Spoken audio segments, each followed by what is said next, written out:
Modulators of Weight Regulation, section number 5. Hello, I'm Dr. Martyn Chilvers, Medical Director of the Triad Weight Loss Clinic in Sarnia, Ontario, Canada. Thank you for your interest in learning how to lose up to 30% of your current weight by following my methodology. This is a 6-part series showing you the steps that the Triad team and I take with patients to help them obtain their weight loss goals. This is the 5th part of the 6-part series. There are a number of modulators of appetite and weight regulation that I have to be mindful about when seeing a patient. These modulators need to be identified and addressed as an aid to assist the patient trying to lose weight. I think many of us have experienced emotional eating and can relate to what I'm about to discuss. For some folks, eating isn't just about satisfying physical hunger. At times of stress, we may turn to food to comfort us. There's a term for such food, comfort food, which often tends to be high-calorie, high-carbohydrate, sweet foods. You might be eating for comfort if you're bored or lonely. As infants, when we cried, one of the first things our mothers would do is feed us to try and get us to stop crying and to comfort us this way. We have been conditioned from an early age to use food to comfort ourselves. The more extreme example of this is the patient with binge eating disorder who overstuffs themselves with food in an effort to reduce their emotional distress. Unfortunately, overeating can lead to feelings of self-loathing and disgust, which can further lower the patient's spirits, drive them to eat even more to comfort themselves in a vicious cycle. Some folks, when they're depressed, have a reduced appetite and actually lose some weight. And some folks with anxiety disorders have reduced appetite and also lose weight. However, many folks who suffer from depression and suffer from chronic anxiety have an increase in their food intake and experience weight gain. Clearly, to help the patient lose weight, the patient's depression and anxiety disorder or stressful situation needs to be addressed and appropriately treated. When patients are significantly depressed, they lose interest, they lose motivation, and this greatly interferes with the successful management of weight loss. I usually advise treatment for depression first, and once the depression is in remission, I then start medical weight loss management. If you eat to reward yourself, if you eat to make yourself feel better, temporarily, if you eat because you're bored, if you feel guilty after you eat, you likely are experiencing emotional eating. Emotional eating behaviors can be helped by the acceptance and commitment therapy that I was discussing in the previous session. Sleep. Sleep deprivation. I see so many patients with weight trouble who are very poor sleepers. Unfortunately, poor sleep can be an important cause of weight gain. Clearly, poor sleep doesn't cause weight gain in everybody, but it is a major risk factor for weight gain. When you sleep poorly, your body makes more of the hunger hormone called ghrelin, and it makes less of the satiety hormone called leptin. So when you are not getting a good night's rest, your body makes you more hungry and less easy to satisfy.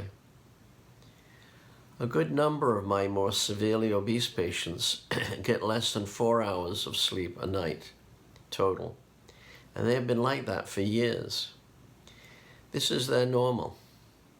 If you are sleeping poorly, please see your doctor for management of your sleep disorder, as the treatment of your insomnia is critical to the success of your weight management. This discussion reminds me of the old adage, work 8 hours, play 8 hours, and rest 8 hours. The adage might be old, but it is still a wise regimen to live by today. It is thought that there are chemicals in our environment that get into our food chain that disrupt the normal hormonal regulation of our appetite. It's theorized that these chemicals are an important contribution to the weight gain seen in our society. The chemicals are collectively referred to as endocrine disrupting chemicals, and they include pesticides, phthalates, PCBs, and bisphenols. These synthetic chemicals disrupt the normal function and production of hormones that are involved in weight regulation. And this can contribute to our obesity. I'd like to give you an example. An example here is the use of bisphenol A that is used as a coating that lines cans and plastic food and beverage containers. This is why beverage containers should be glass or metal and not plastic, and why you should store food in glass rather than plastic containers. Now, for many of you, a biggie that is modulating your appetite and weight control is medication. Some medications can have a very detrimental effect on your weight and hence your weight loss efforts. Many of you may be on antidepressant therapy and on it for a very good reason. So I'm not advocating that you stop. So many antidepressant medications are weight promoting, while others are not, or less likely to cause weight gain. If you are on antidepressant medication, the thing to do is to have a conversation with your prescribing doctor and see if your medication might be switched if you happen to be on a weight-promoting antidepressant. The antidepressants that I believe tend to promote weight gain in some patients are the SSRI medications like paroxetine, citalopram, and escitalopram. The SNRI medications like duloxetine and venlafaxine, and the tricyclic antidepressants like amitriptyline and imipramine are also weight promoting. The SNRIs tend to be less troublesome than the SSRIs with respect to weight promotion. The novel antidepressant mirtazapine is notorious for weight gain, but even trazodone can cause modest weight gain.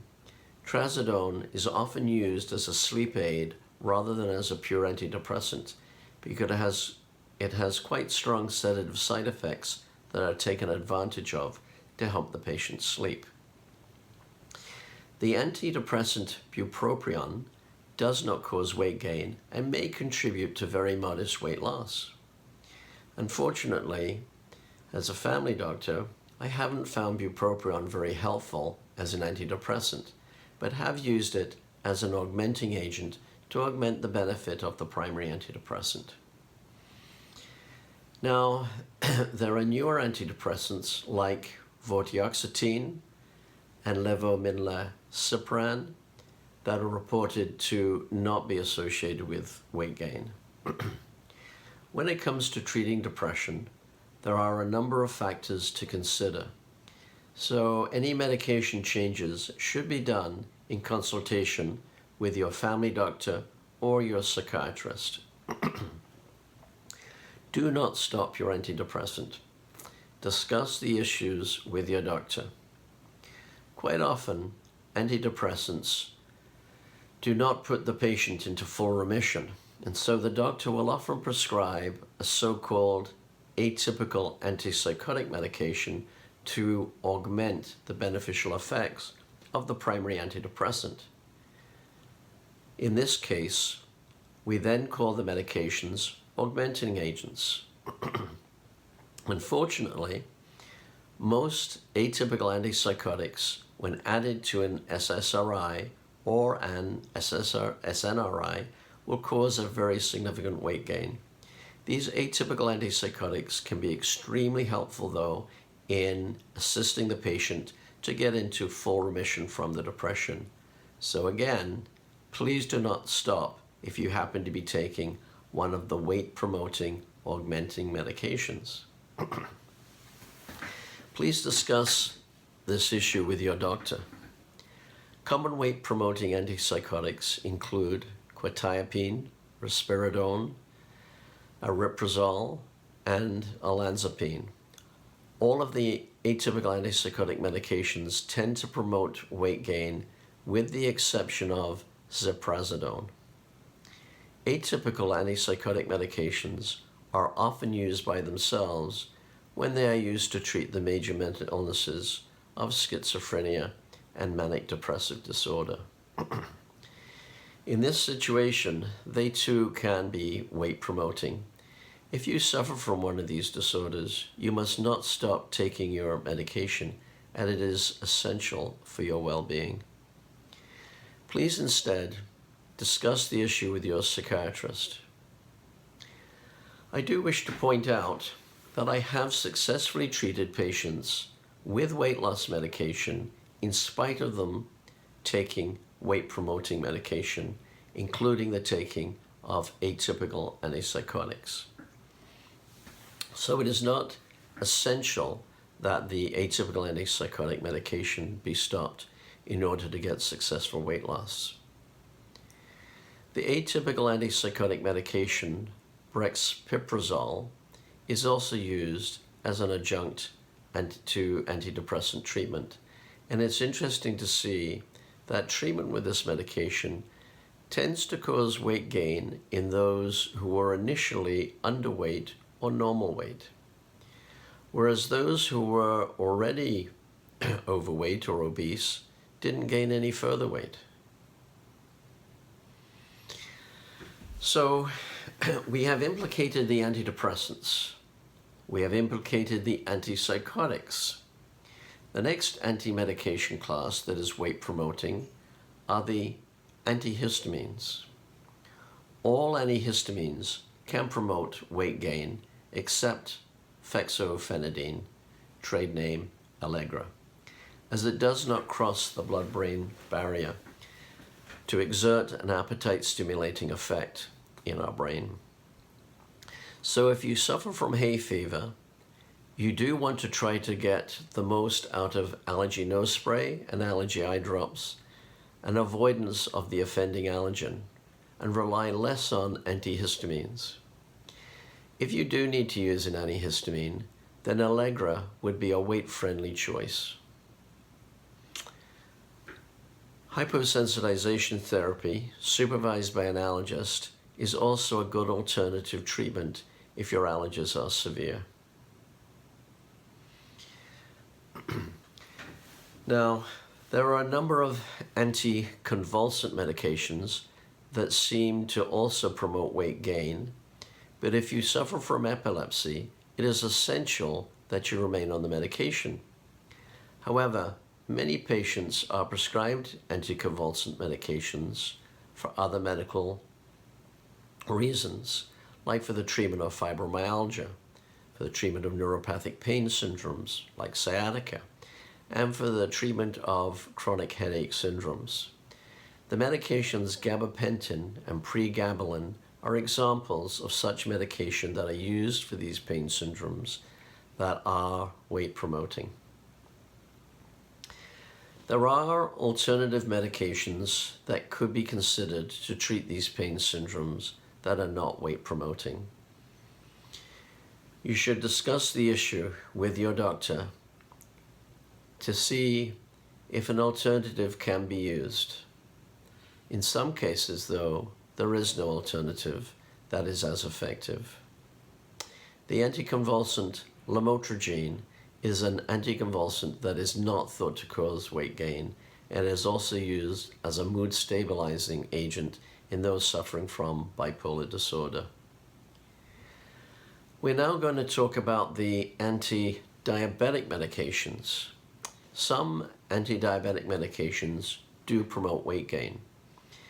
Now, many folks with type 2 diabetes are either overweight or obese, and their doctor is routinely telling such patients that losing weight will help their diabetes. The doctor might then, unfortunately, turn around and prescribe weight-promoting anti-diabetic medication. The sulfonylurea class of medications like gliclazide and glyburide promote weight gain. The TZD medications like pioglitazone and rosiglitazone also promote weight gain. Insulin promotes weight gain. Do not stop your anti-diabetic medications. Instead, have a discussion with your diabetes doctor. It might be appropriate to switch your medication to an anti-diabetic medication that can promote weight loss, or that is at least weight neutral. The anti-diabetic medication class, known as the SGLT2 inhibitors, like canagliflozin, dapagliflozin, and empagliflozin, are modest weight-losing diabetic medications. They do not help the non-diabetic patient to lose weight. The diabetic medication class, referred to as the GLP-1 agonists, can cause significant weight loss in both the diabetic and the non-diabetic patient. Medications in this class include Victoza, Saxenda, Trulicity, Ozempic, Adlixin, and Bydureon. The beta blocker class of medication can also promote weight gain. This class of medication is used in the treatment of high blood pressure, heart disease, and sometimes for migraine headache prophylaxis. Do not stop your beta blocker. Doing so can be dangerous. Instead, have a discussion with your doctor and see if any medication can be substituted and the beta blocker tapered off. If you're taking a beta blocker for heart disease, you probably cannot come off this medication. Examples of this class of medication include propranolol, atenolol, bisoprolol, metoprolol, and there are a number of others. The steroid hormones prednisone and dexamethasone are also powerful promoters of weight gain. And if you're on one of these medications, you have a very good medical justification for being on them. Follow your doctor's direction and advice. Now, this is not an exhaustive list of medications that promote weight gain, but it covers the main offenders.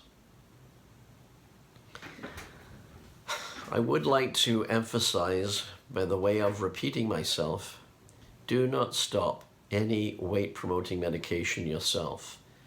Do have a discussion with your doctor to see if there are alternative treatments for your condition that may not demand weight-promoting medication. Your doctor is the best person to advise you if any changes can be safely made because they understand your particular medical situation. Now, I wish you all the best on your weight loss journey. I will see you next week for session number 6, the final session, weight loss medication. If you have enjoyed this series of talks on modern medical weight management and find them useful or educational, then please share them with your family, friends, and neighbors who you think may be interested in viewing them. If you enjoyed the video and found it worthwhile, please click on the thumbs up icon and subscribe to my YouTube channel by pressing on the subscribe button. Lastly, if you wish to read my book on this subject, you will find it on Amazon. Thank you. Have a good day.